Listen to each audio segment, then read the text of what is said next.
Subscribe करें और देखें हर संडे यह खिला देने वाली हॉरर स्टोरी। बेल प्रेस करना ना भूलें। यह चैनल केवल मनोरंजन के लिए है। हम किसी भी तरह के अंधविश्वास को बढ़ावा नहीं देते। दोस्तों, मैं आपको एक सच्ची घटना के बारे में बताने जा रही हूं, जो कि स्वप्न नाम के लड़के के साथ घटी थी जब वह अपने दोस्त पंकज के साथ मनाली गया हुआ था। यह बात 2007 की है और महीना नवंबर का था।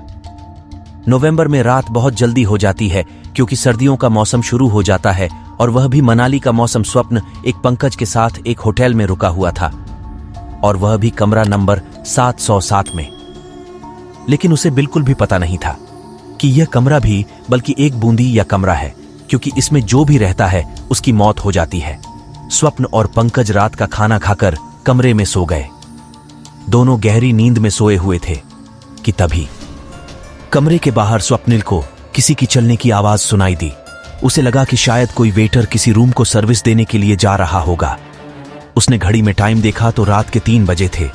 स्वप्निल ने सोचा कि इतनी रात में कॉल हो सकता है। उसने अपने दोस्त पंकज को उठाने की कोशिश की, लेकिन वह शराब पीकर सोया हुआ था। वह नहीं उठा। उतनी में बिजली चली गई। फिर स्वप्न ने दरवाजा खोल के देखा तो गलियारे में कोई नहीं था। फिर भी किसी के चलने हट स्वप्निल को साफ सुनाई दे रही थी। वह उस आवाज के पीछे चल रहा था कि तभी स्वप्नी को किसी भी चिल्लाने की आवाज सुनाई दी।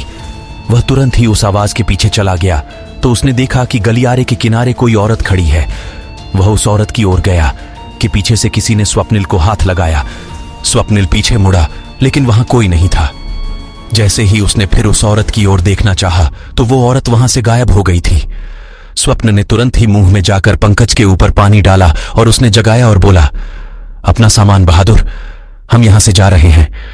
मैं तुम्हें सब गाड़ी में बताता हूं। स्वप्निक सामान गाड़ी में रखने चला गया और पंकज रिसेप्शन पर पेमेंट करने चला गया। अरे पता है क्या हुआ? और इस तरह स्वप्न ने अपने साथ जो भी हुआ वह पंकज को बता दिया। यह सुनकर पंकज के होश उड़ गए।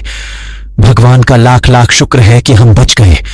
तुम सही कह रहे हो। सुनने में आया है कि होटल के उस कमरे में एक औरत ने अपनी जान दी थी और वह औरत मैं हूं और वह औरत मैं हूं। कभी भी इस कमरे में आना। ये कहानी आपको अच्छी लगी हो तो हमें सब्सक्राइब करें। हमारा इंस्टाग्राम और फेसबुक पेज जरूर फॉलो करें। अगर आपके पास ऐसी ही कोई कहानी हो तो हमें कमेंट बॉक्स में भेजें। हम कोशिश करेंगे कि अगली एनिमेटेड स्टोरी आपके